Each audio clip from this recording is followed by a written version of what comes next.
Have you been paying bills that you don't actually have to pay?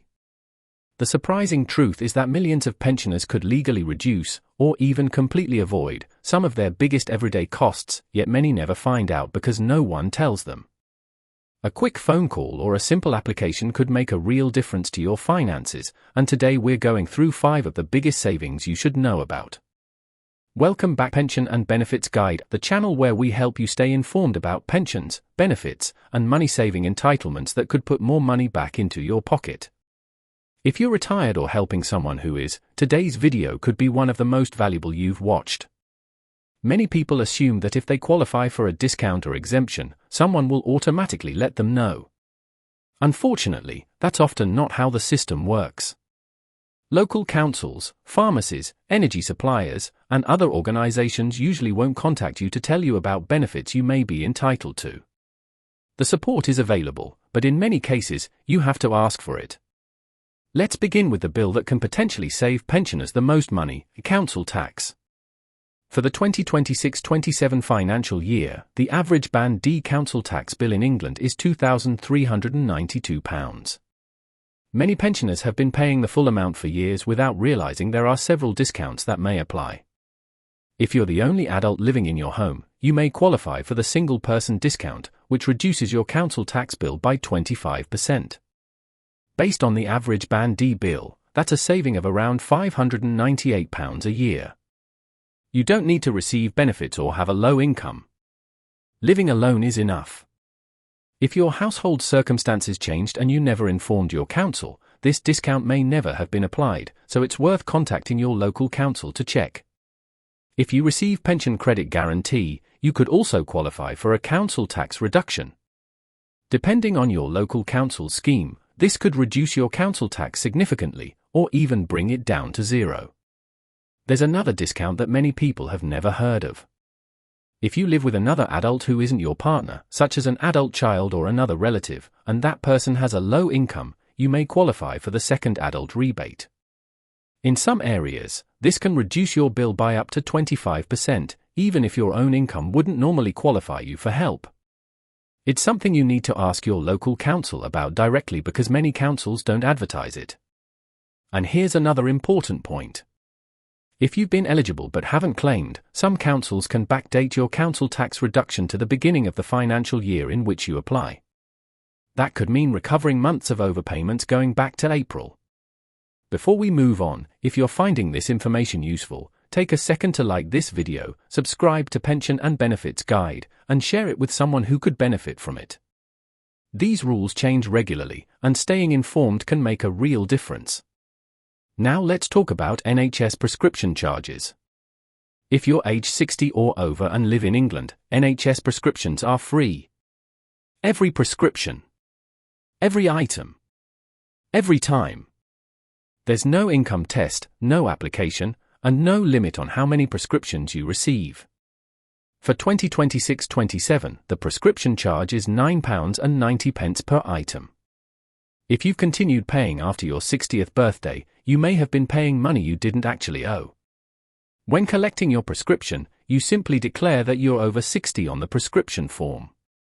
If you've paid by mistake within the last 3 months, you may be able to claim a refund by collecting an FP57 form from any pharmacy. But the most important update is something many people still don't know about. The NHS Pharmacy First service is now operating across England.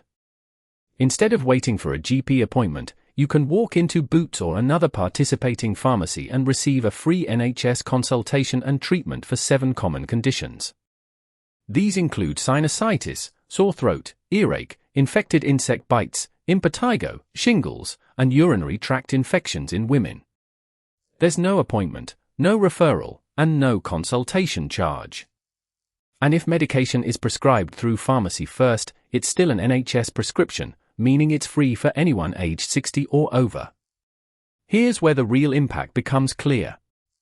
This service can save time, reduce the stress of finding a GP appointment, and eliminate unnecessary prescription costs at the same time. Next is another saving many pensioners overlook, the TV license. The TV license costs £174.50 per year in 2026, and that price is expected to remain frozen until at least March 2027. If you're age 75 or over and receive pension credit, you may qualify for a completely free TV license covering your household. But this isn't automatic. Even if you're already receiving pension credit, you still need to apply separately through TV licensing. Neither the BBC nor the Department for Work and Pensions will automatically arrange it for you. While we're talking about NHS entitlements, there's another free benefit that many people unknowingly pay for. If you're age 60 or over in England, you're entitled to a free NHS site test. There's no GP referral, no income test, and no means test. Any NHS optician can carry out the examination at no cost. Considering private site tests often cost between £25 and £50, this is another simple way to avoid unnecessary spending. Now let's move on to something that isn't exactly a bill, but it can have a huge impact on your finances. Attendance allowance provides financial support for people who have reached state pension age and have a physical or mental health condition that affects their daily life. For 2026-27, the payment is £76.70 a week at the lower rate and £114.60 a week at the higher rate. One of the biggest misunderstandings is that people think this benefit depends on income or savings. It doesn't. It's not means tested. Your savings, your income, and whether you own your home don't determine eligibility. Instead, what matters is how your condition affects your day-to-day life. Conditions such as arthritis, vision or hearing loss, heart failure, Parkinson's disease, or dementia may qualify if they make everyday tasks more difficult or mean you need supervision. Around 1 million people across the UK are believed to be entitled to attendance allowance but aren't currently receiving it. There's also an important recent change. For some people who live alone and have no one receiving carer's allowance for looking after them, receiving the higher rate of attendance allowance can also trigger the severe disability addition within pension credit, worth £86.50 per week during 2026-27. That means one successful claim could potentially unlock additional financial support. There's another reason not to delay. Attendance allowance is only backdated to the date your claim form reaches the Department for Work and Pensions. Every week you wait could mean losing between £76 and £114 that can't be recovered later. Calling the Attendance Allowance helpline to request an AA1 claim form secures your claim date, and you then have 6 weeks to return the completed application. Finally, let's look at energy bills. Following the July 2026 price cap increase, the average household energy bill is around £1,862 per year. For many pensioners, pension credit is the key that unlocks several different types of support. If you're eligible for pension credit, you may automatically receive the winter fuel payment, which is £200 for those born between 1946 and 1960, and £300 for those born before 1946. You may also qualify for the Warm Home Discount, providing £150 off your energy bill, as well as cold weather payments of £25 for every qualifying 7-day period of severe cold between November and March, where the relevant conditions are met. That's 3 separate forms of financial support linked to one benefit. The qualifying week for this year's winter fuel payment falls between the 21st and the 27th of September, 2026. Since pension credit claims can take 6 to 8 weeks to process, applying sooner rather than later could make all the difference. Waiting too long may mean missing the qualifying period.